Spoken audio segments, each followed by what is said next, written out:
So hello everyone and welcome along to another edition of the Integral Health Podcast with me, Ben Calder. And it's my absolute pleasure today to welcome my longtime friend and colleague, Phil Clubley, along to the show today. Hi, Phil. Hi, Ben. How are you doing? Yeah, good, thanks. It's so nice to have you here. Like Phil is another kinesiologist. He is also the current chairman of the Kinesiology Federation here in the UK. And he and I have exchanged ideas about kinesiology for, it's got to be over 10 years now. It's got to be over 10 years. Yeah, it's been like we were children, I'm sure, when we when we first met. And I think in comparison to how I am now, how we were then, yeah, definitely seems like a youthful, juvenile stage of development. That's really the case. So, Phil, just for anybody, because today we're going to talk about kinesiology. I've not taken a show to talk about kinesiology before, which is kind of my main therapeutic intervention with people. And so it's really nice to have you here so we can have this discussion. But just for people that have maybe not come across kinesiology before, what would be your kind of potted introduction to what you do and why it's good for people? The old chestnut of how to describe kinesiology in 2 sentences.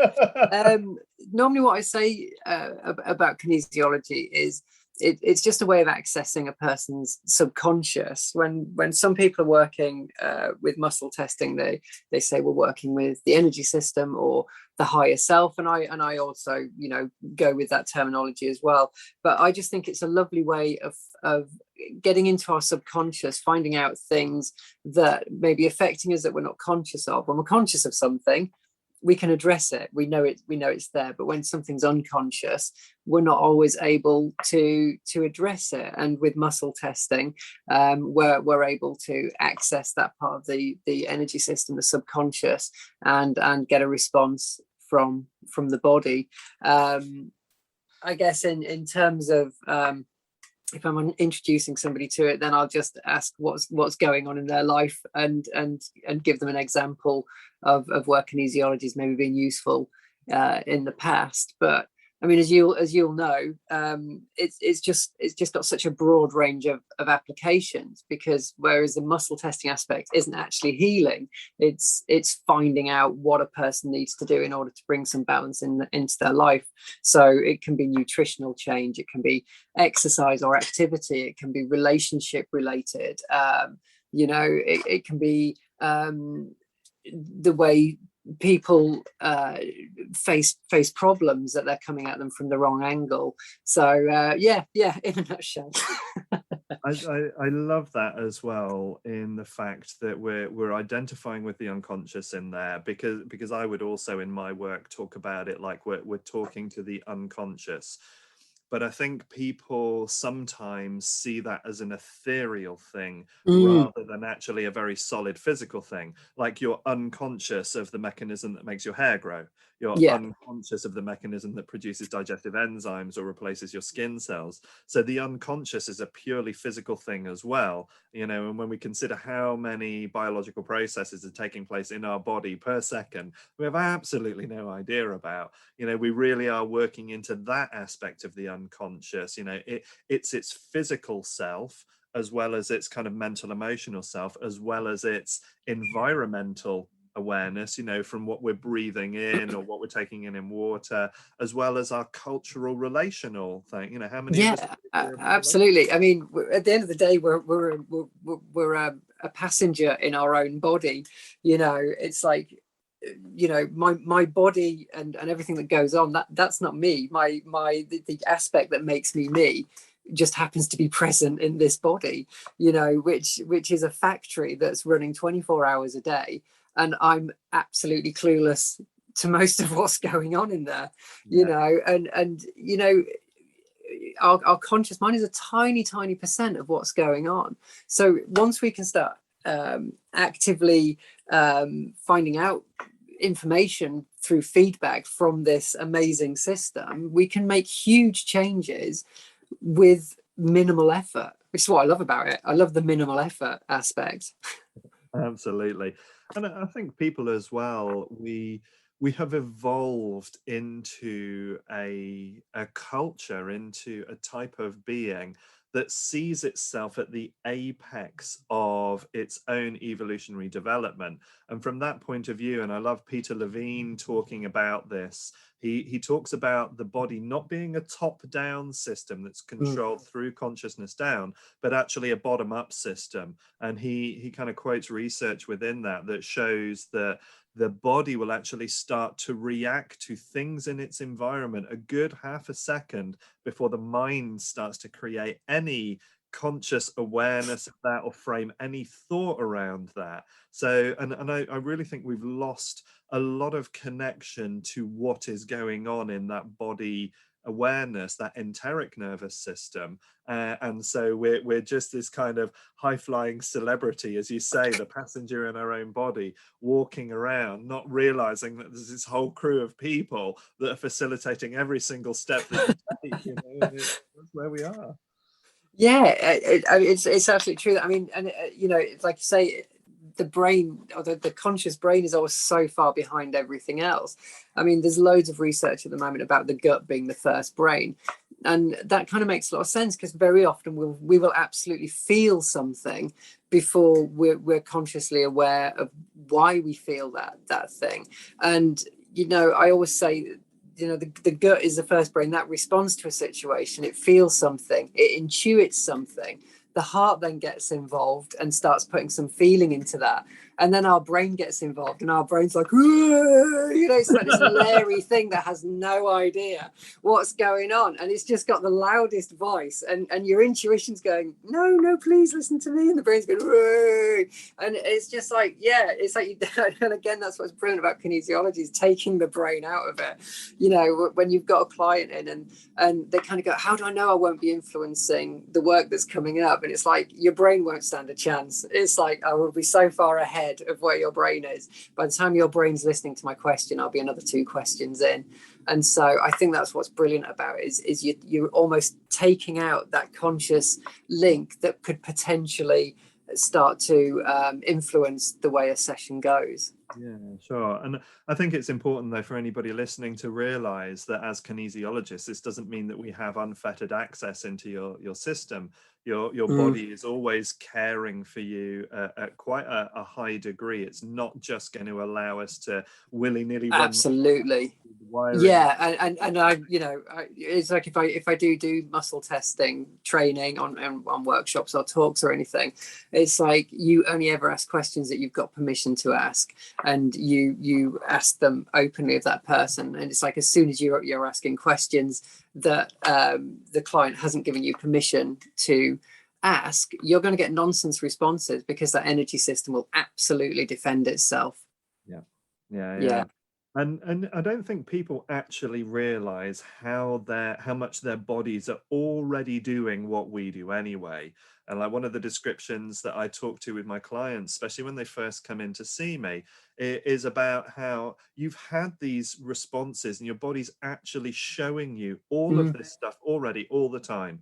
Like, if you get a bad piece of news, there's that sync in the system. You get good news, yay! You see somebody you don't like, you see somebody you do like, yay! You go to a place that you're not comfortable in, you go to a place you love, yay! So those mechanisms are already present for you throughout your whole life. We're just never taught to observe them, which I see as part of our role as kinesiologists, is to help people recognize that they were already doing what we were doing, just in a little different way.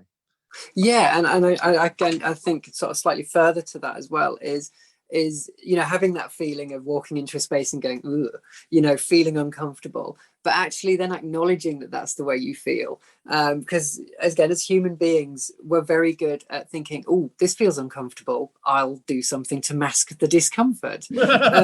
Instead of actually thinking, oh, why is me meeting this person made me feel uncomfortable? It's like, oh, I'll turn around and walk in this direction instead. And again, what the subconscious mind then is doing is it's going, right, this information, we've taken this information in, it hasn't been processed, so now we're going to have to hold on to it until a time when it is processed. And then, you know, old Larry brain's going, oh, we don't need to worry about that, have a beer, watch some telly. And so the unconscious then saying, right, we'll store that in our little filing cabinet. Yeah. And then every little thing that happens, I always say about trauma that sometimes people think that trauma is like a massive event. It's like a car accident or a divorce, but it's like any impact on the body that the body takes as a detrimental stimulus is trauma. And if we don't deal with it and address it, it's going to continue to be locked up to a point where we have no choice but to address it. Yeah. And I also recognize that within the body as well, we can respond and we can be triggered on an unconscious level with things that aren't a problem and aren't a threat. And there's a balance between that bulldozing on anyway with where the mind wants to go and constantly responding to what the body thinks is taking place, and having a middle ground where we actually check in and go, is there something in this that's valid? Because like you say, there could be birth trauma, there could be other stuff. And when Peter Levine talks about trauma, he talks about it as a shock that never got integrated. So it was given a space to actually be explored and to then unpack and process. And even really quite strong stuff, if it's given the right environment immediately, the body will process through it really quick. But if it doesn't, like you say, it holds on and it stores that. And then it can start to build layers up around it and it becomes a much bigger issue. Yeah, absolutely. Is it Peter Levine who wrote the trauma book? The In an Unspoken Voice and Waking the Tiger. Yeah, that's it. Yeah, because I was just thinking about that and the trauma and the way animals deal with it, which you really see. Our cats brought a bird in the other day, and it was still very much alive in our kitchen. And I sort of put a towel on it and I took it outside, and I wasn't sure what condition it was in at that point, and sort of opened the towel up and it hopped on the bird feeder, and you kind of almost just saw it sort of freeze for a moment, decide what it needed to do, and then it just shot off like a bullet from a gun. And I thought, yeah, you're going to be fine, because it released all its trauma in the speed that it had left. And I know from my own experiences, if I've had a traumatic experience, and I'm sort of thinking one specifically a few years ago when my daughter was ill, and I actually went into a very shaky response, and even though it's not very useful at the time to kind of be shaking away, you also know that it's your body actually processing that stuff, and I think I came out of that better than I could have done had I just really held on to the trauma of that situation. And I think I was in a car accident as well, and again there's that thing where you get out the car, you kind of make sure you've got all the bits you went in with, and then you go into that sort of shock response. And it's really important, I think, to have the body release that nervous energy that's built up through that situation. It's an interesting one, trauma as a concept and an idea. Yeah, really. Yeah. So I want to just take a little step back as well. What got you interested in doing kinesiology? What was your driver at the time? And what's kept you motivated to keep practicing now for all these years? I mean, and again, just remind us when you first qualified, so we get an idea of that time scale. Yeah, well, unfortunately, I was one of those husbands who was dragged to a session by my wife. So when you say what was the driver that led you to it, it was literally my wife. Back in 2007, my wife had some really serious intolerances to foods, and she was really struggling, and she was really unwell with it. And as she was trying to find out what she could and couldn't eat, she was sort of losing weight, and as she has diabetes as well, it was really interfering with her diet and her control. And so she tried a few various things, and she was in a health food shop, and they suggested kinesiology. And like a lot of people who'd never heard of it, struggled to Google it because you can't even spell it.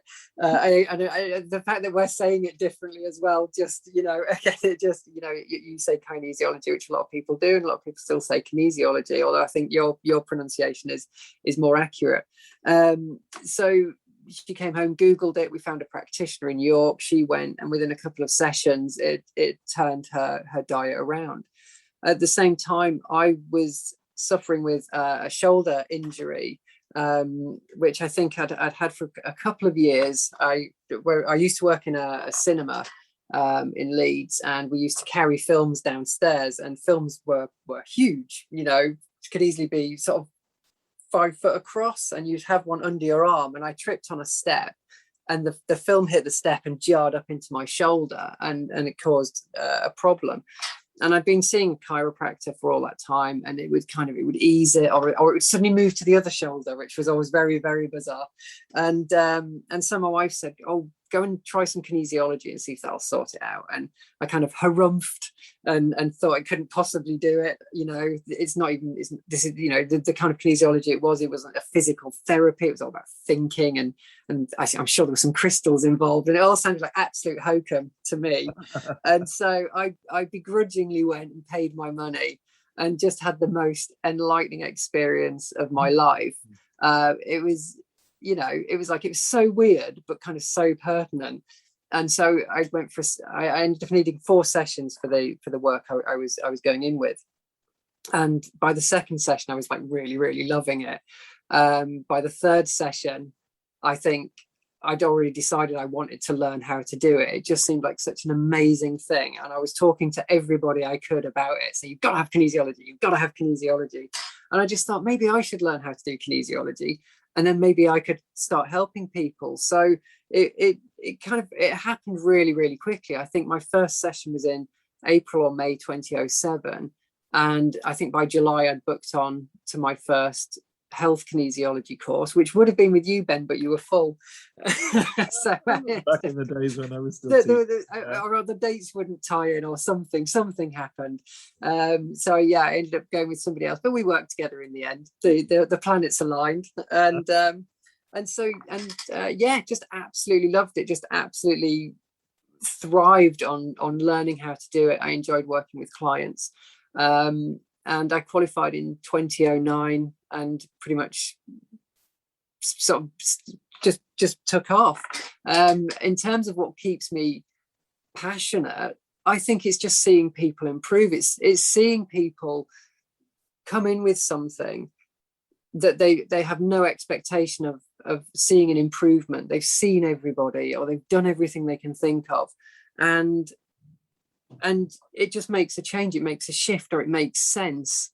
And you can't put a price on that. It's just so satisfying, you know, when you get those people who just have this amazing life transformation, you know, whether their relationships improve or whether they end their relationship because they know that relationship's not working, whether it's a physical thing that's been stopping them doing something. You know, a lot of people I work with, it's about personal development and growth, and it's getting them suddenly powering through something they didn't think they could do. And it's just continually thrilling. You know, it doesn't get boring. Every session, while the structure's the same, the sessions are different, and I just love it. And it's I find it quite an easy job to do. You know, it's like I don't have to sit there thinking, oh right, this person's coming with this, what do I need to do to help this person, what do I have to do? It's like, right, I sit down and I communicate with the body tells me what is stressful, it highlights the stress, and then it tells me what we need to do to correct that stress. You know, it's perfect. Apparently I like being told what to do. You believe that, you'll believe anything. There's something about in the big mind work, the Zen training that I've done with Genpo Roshi, one of the voices, one of the spaces that we talk into is the follower of the way. And there's something about being the follower of the way that's just a place of ultimate relief, because we don't have to do any thinking. We follow the signs. And we are, you know, there's another school of kinesiology that in its subtitle calls itself the way of the tracker. And I think that's a beautiful way of describing what we're doing in kinesiology. I mean, you know, my father was an engineer in the RAF, so I often reduce it back in one sense to mechanistic terms and talk about it that we're circuit testing. All we're doing is looking for the space where the normal flow or the normal behavior within the system is breaking down, and then what is it that's causing the break, and what is it that we need to re-establish flow again, whatever that is, again, whether it's physical, emotional, mental. environmental, relational, subtle. There isn't a space where, if we have the openness to be with it, that we can't work into and we can't explore. So it's perfect in that way. Yeah, it's lovely. I mean, thinking again about the body as that sort of factory analysis or a vehicle, and it's like if part of that factory system isn't working, it's like if you're looking at the body, say, as a car plant, and they've got the vehicle bodies ready and they're waiting for the engine, but there's a delay because there's a problem in wherever the engines come from, then that system stops working, the system that follows that stops working, and eventually the whole system shuts down because one component hasn't been able to track along and keep up with the system. And as soon as you find out what that breakage is, and like I said, circuits is a great way of looking at that. Once you fix that circuit and the factory starts running again, all of those components start to follow through, and so that we can enjoy riding along in our body clueless as to what's going on. Definitely. So, and over the years, and again, you and I have had many conversations over the years about various bits, but I know that my practice has evolved, and there is, anybody that listens to me long enough or reads any of the stuff knows that I'm a little bit of a rebel, and knows that I like to test boundaries, and I like to test the edges of things to find out if they're congruent. And a lot of what I've done over the last 18 years as well is test the things that I wasn't sure about, to find out whether or not the rules that were given to me, really do apply. And I've certainly changed a lot of that over time. And now there are certain pieces of work I do in certain ways, other pieces of work I do in other ways, because I've found that those tend to be the most clinically effective, and they tend to give me the most consistent results over a period of time. Mm. But in your experience and in your practice, what do you consider to have been your evolution? What have you changed or expanded or let go of? Or, because you kind of talked a little bit about working more within personal development within people as well. So is there anything in particular that's changed for you over these last kind of 13, 14 years about how you practice and what you practice that is different from where you began? It's a good question. I kind of feel, in essence, that I haven't changed the structure of what I do. I trained in health kinesiology. We had a very specific menu, and then we could attach anything into that menu. And in terms of working through that menu, I still pretty much stick to that format. I think possibly what has changed for me is at the time I guess one way I describe it is, when I was doing my training, I very much saw my kinesiology as a set of boxes which I worked through, and I was contained by those boxes. And once I'd finished all my training and I became a registered practitioner, I almost took the sides off those boxes. So I still had the framework, very much the structure of what I'd learned, but I took away anything that was confining me. And I think what really opened up again was, it was almost that subconscious thing. It was exploring the person's psyche in a different way, rather than thinking of it just in energy terms, thinking about a person as an individual and their experiences, and it opening up that way. A lot of what we do in kinesiology is holding points or tapping points to create, again, those circuits. And I found, or through my practice, that it wasn't always necessary to hold points. It's like there are so many different ways of bringing in the energy that a person needs. As we've said, it's like the body contains most of what it needs. It's more about repairing it, or bringing that information to the front, or repairing the information. And I just found that you could do that with so many more other tools, that I think it kind of opened up the energy aspect of what we could do. I'm not really sure that answers your question, or Beautifully not. so, because in a way it sort of mirrors some of what I did, that initial structure, because you and I, for both of us, our primary kinesiology was health kinesiology, as it was, and it's natural bioenergetics now, isn't it? It is now, yes. Shifted into it. So, you know, that concept of a menu that for me was an internalized flow diagram, that we went Yes. from here to here to here to here, but where those heres were has over the years evolved because of other options. And Yes. you know, as you know now, I'm a really big kind of proponent of the epigenetic works of Chris Astle, Yes. because that biochemistry side of it and that restoring the functioning in the body to me has got a lot of interest. But that doesn't close down any of those psychological or subtle energy or environmental aspects that are still there. They just have a proportion that comes up when they're needed. And the types of clients that I tend to attract, you know, you'll get varying amounts of it. And I think that as much reflects where my development went, as much as then the types of people that I ended up seeing. So it was, for me, back in the early days, it was a lot more subtle energy work. Yes. In terms of those more kind of new age pluralistic concepts within kind of chakras and subtle bodies and other aspects like that.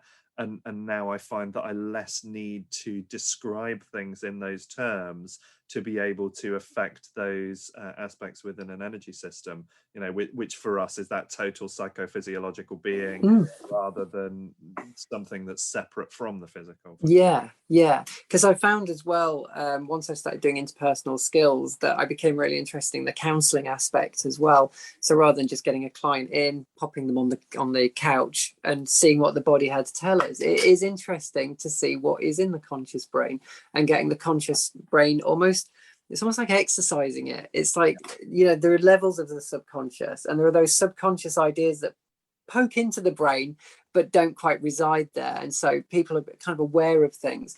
And I just think, yeah, the counselling aspect, getting people to think and challenging them on their thoughts and their beliefs, just can help to set up little ideas that, again, it just changes the energy. It's like, because energy is everything, it doesn't take much of a change of energy to have a knock-on effect and an impact. You know, like, I guess, like stacked dominoes, you know, you push one over and it can have a massive impact on the next domino.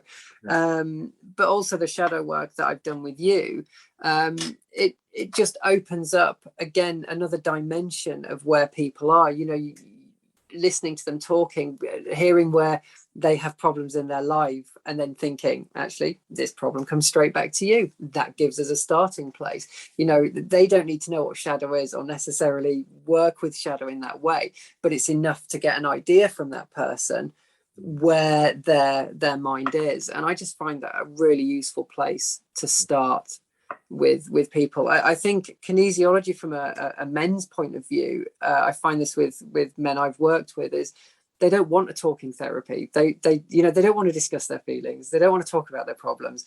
They just want to lie on the couch because, again, their wife's told them to come, or their girlfriend or their partner or whatever. And you know, they're kind of doing it out of an obligation. And the number of times I'll see somebody and I'll hardly have a conversation with them at all. They just will not open up.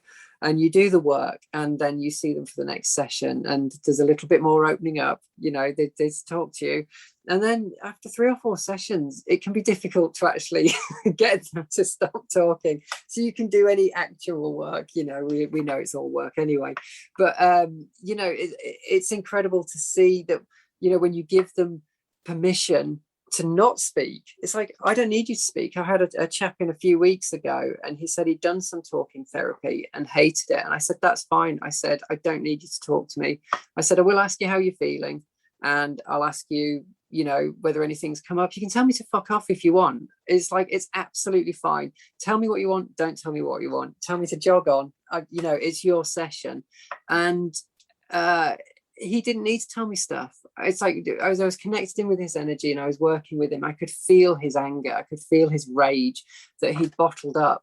And I was able to say, you know, it feels very angry, your energy. It feels like, you know, what you've come with is this huge sense of being let down by someone. And that's what it was. And it's like, you know, and you could see he was like a bit shocked that I kind of hit upon it. But again, it's that energy, you know, you as a practitioner, you're feeling it, you're aware of it. It's like, if you're processing these emotions, then I'm not going to feel them. But if you're not processing them, they're just going to bleed out. And the fact that I can feel it means it's bleeding out into the environment, and eventually everybody's going to feel it. You know, I did some work with a young lady beginning of the year, and she'd been in a house fire, and she'd been locked in her bathroom while her flat was on fire, and all the power had gone off, and it was incredibly traumatic for her.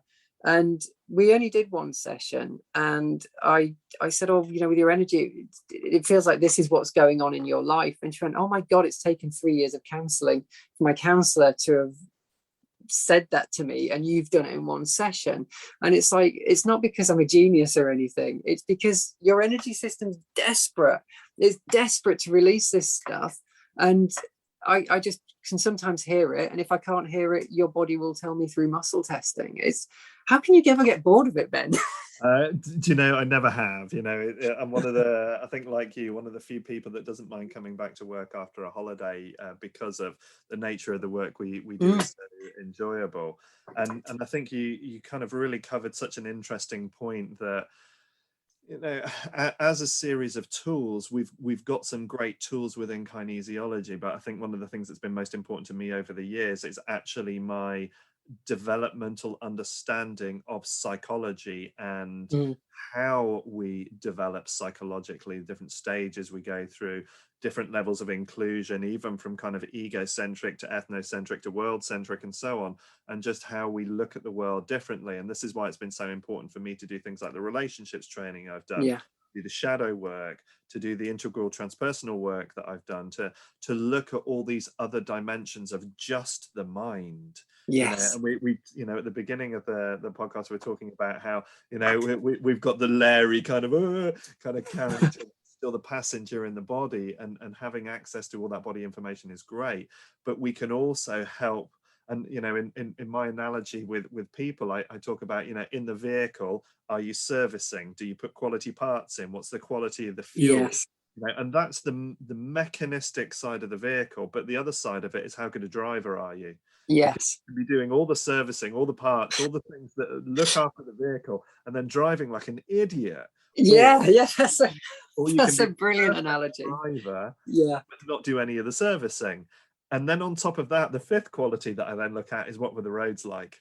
You know, because we can't get away from those aspects of the internal self, that subjective self, the objective self, which is the muscles and the physical stuff that we're in, but then also that environmental side of it as well, the collective that we're all then engaged in. And it really is interesting to be able to work with all of those components and hold all those pieces in awareness, so we know that any of them could be the trigger. Do we need to change the roads? Do we need to change how you look after the vehicle? Or do we just need to improve your driving?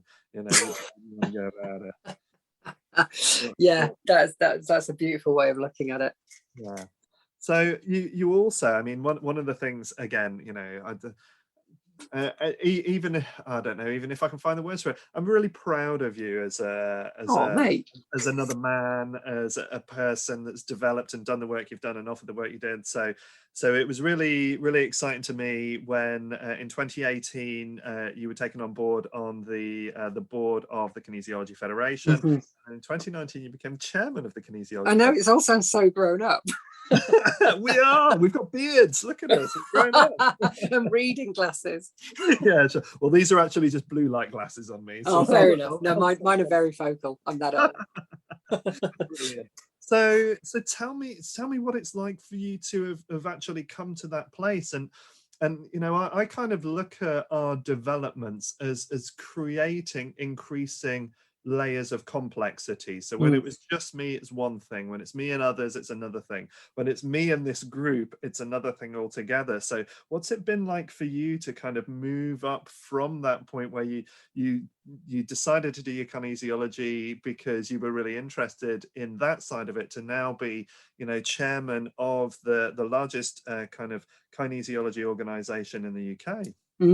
Well, it's interesting you say it, because I actually met my original kinesiology practitioner for a coffee the other week, and I said to her, "Oh, isn't it weird that one day I turned up at your house for a session begrudgingly, and now I'm chairman of the Kinesiology Federation?" It's like, that is such a weird, you know, path. and I think you're right about that. You know, to start with, it's almost just you, and then you branch out and you meet other practitioners, and you branch out.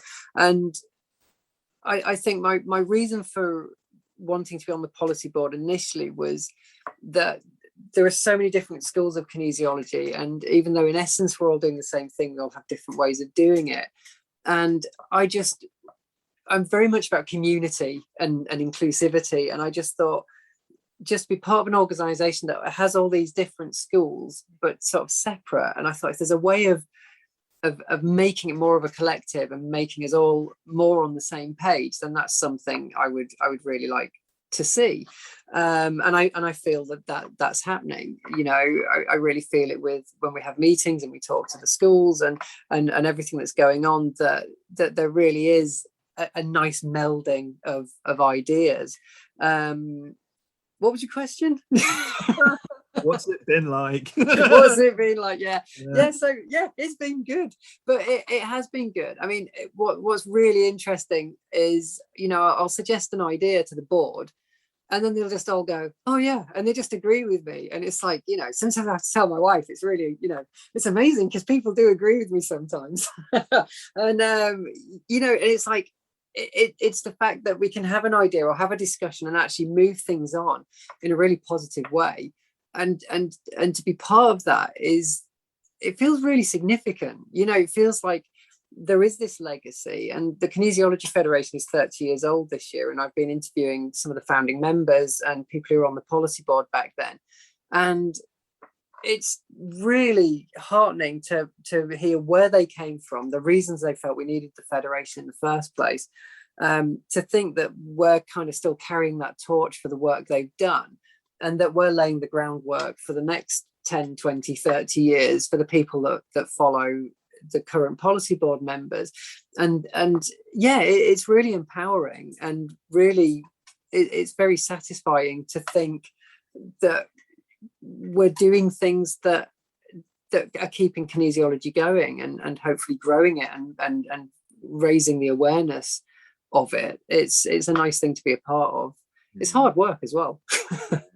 And I think that it is so important to have good, healthy organizational structures that can help to support people, to lead people, to give people that space for being part of a collective, because it can be a little bit of a lone working position in some ways. So it is really nice to take part of that. And, you know, I certainly know the main governing body that I'm with these days, the Association of Physical and Natural Therapists, who are the oldest UK therapy body and the largest. And I know that in the last year, it's been an incredible upsurge of work for them, given that physical therapists, close contact therapists, when the COVID situation began, and a lot of us had to then close down work. When we were looking at reopening again in July, of course, all the manual therapy work is actually in the same category as strip clubs and commercial sex work. Yeah. And it's the APNT who really spearheaded lobbying the government to get those categories changed, and to put us into our own bracket of work, so that as therapists, we weren't being considered as beauticians and hairdressers or as sex workers. And those were essentially the two category definitions that they were trying to find us in, rather than seeing the value of the work that we do to health. And yeah, I think it did say an awful lot about where our industry is placed. Yeah, and just the value within that. And the APNT went as far as to help us to connect into a union. So we're now part of Community, which is a trade union within the UK. So we actually have union representation within what we're doing. But, you know, from the Kinesiology Federation's point of view, how were your challenges over the COVID period, and how do you feel that you've been able to support the members within that through that? Yeah, I mean, again, like you say, it was an incredibly tough year, and we had an awful lot of meetings. And again, it just showed how little information we were getting from the government, that we had to spend that long trying to unpick it and make sense of it, and make guidelines and advice for our members that meant that they were keeping themselves safe, weren't getting into trouble with any authorities, but were still able to work. And it was almost like, I almost felt like on a 2 weekly basis, you'd get a question from somebody that would just throw it all up in the air again. And you'd have to go back over all the guidelines, try and work out what was what. And yeah, it was incredibly difficult. And we got loads of lovely feedback from people. And I think that's another reason for being the member of any kind of organization like that, is it means you're not on your own. You're hopefully getting some help and some guidance from an authority, or, you know, a body that just helps you know where you're working and just makes you feel part of something, rather than, you know, God, am I having to do this on my own and make these decisions on my own?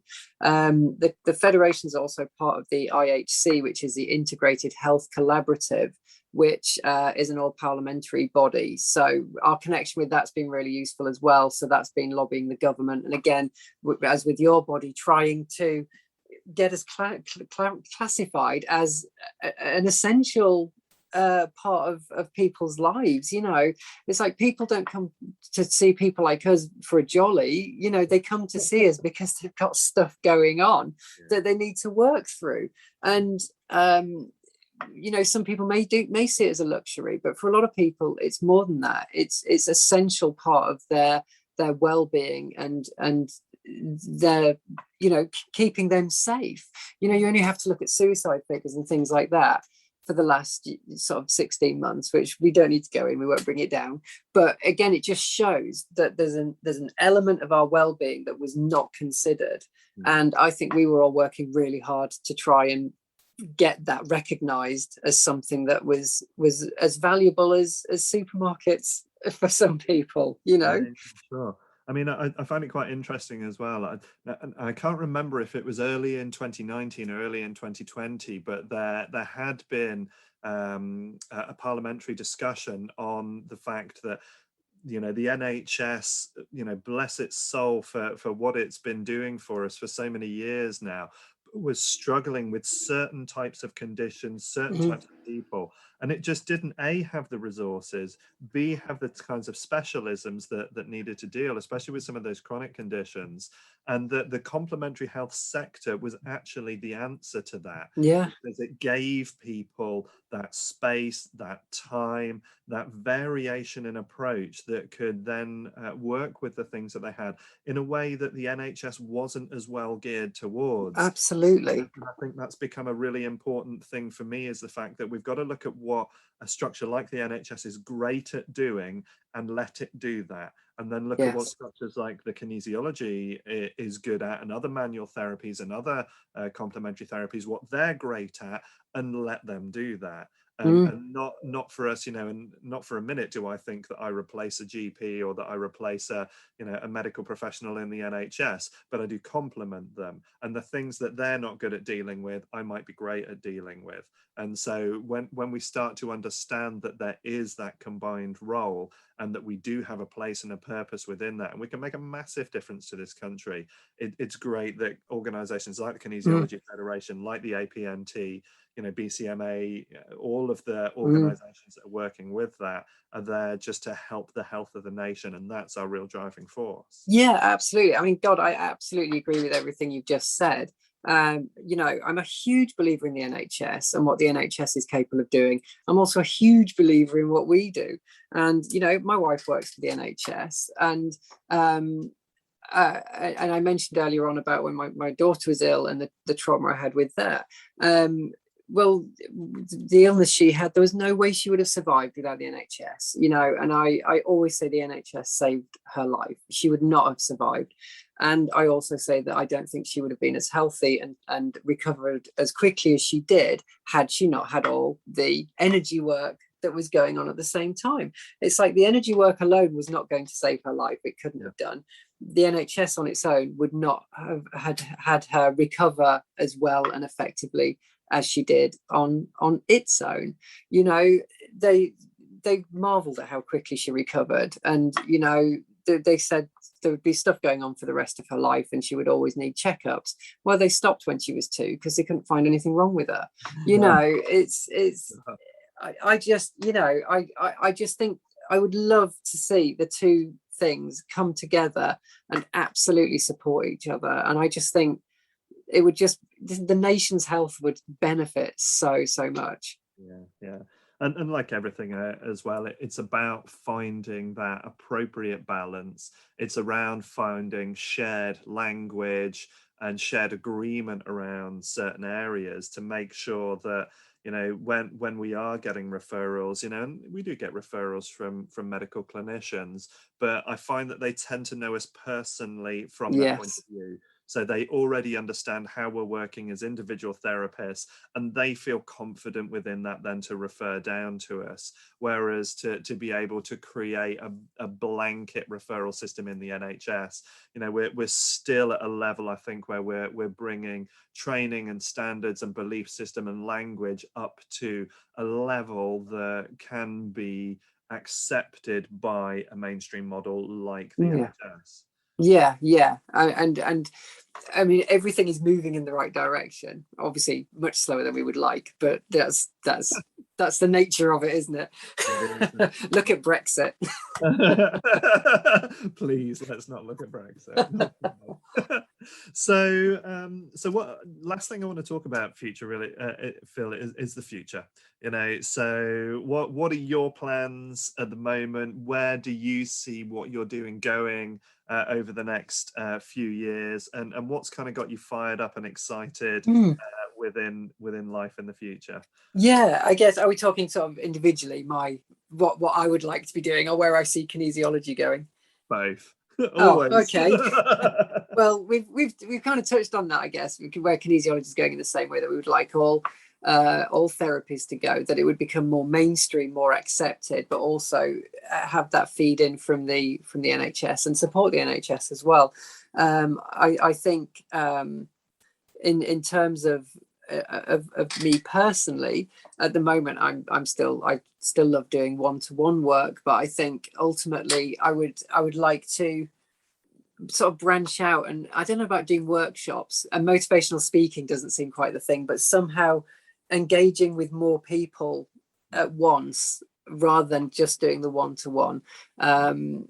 You know, whether it's demonstrations or live workshops or something, I don't know, but yeah, I feel that as I progress through, I would like to be perhaps more visible in what I do, and reach a wider audience in one go. But in how that's going to happen or what's going to happen, I don't know, but you know, that's kind of what I would like.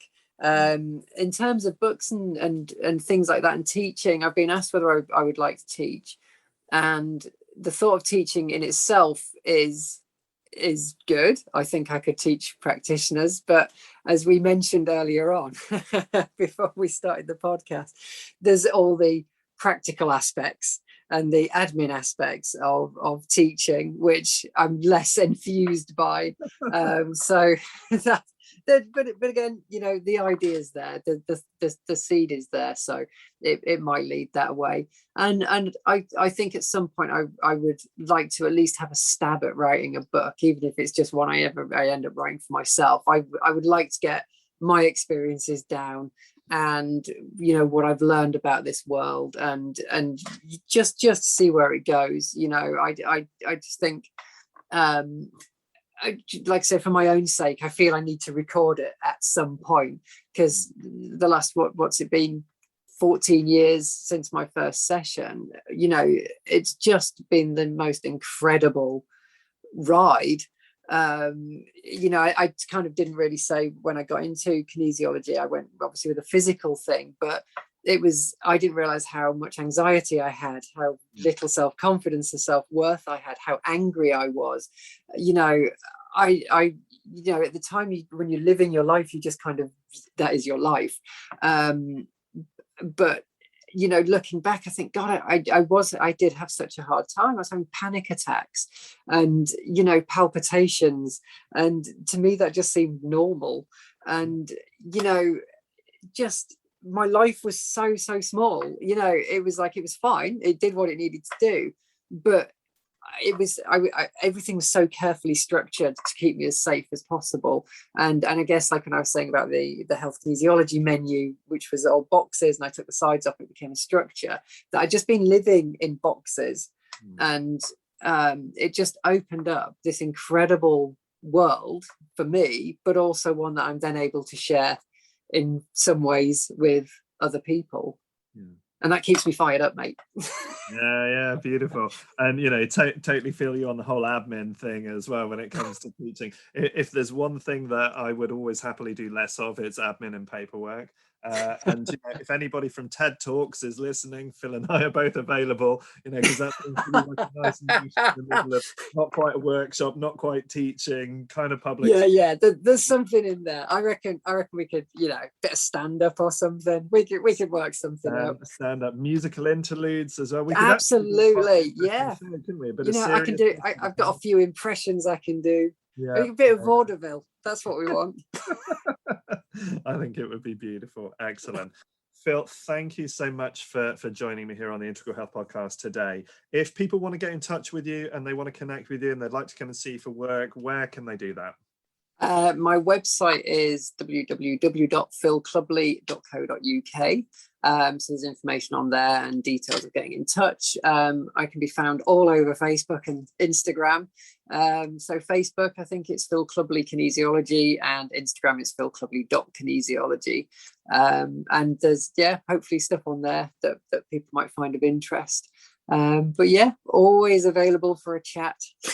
Thank you. And we'll make sure that the links for all of your Insta, your Facebook and your website are all in the description for the podcast today. So if you want to get in contact with Phil, all you need to do is click through to those links. I can highly recommend it. Physically, Phil, you're over in Humberside, aren't you? So if people want to come and see you, that is the location for them to jump in and find you.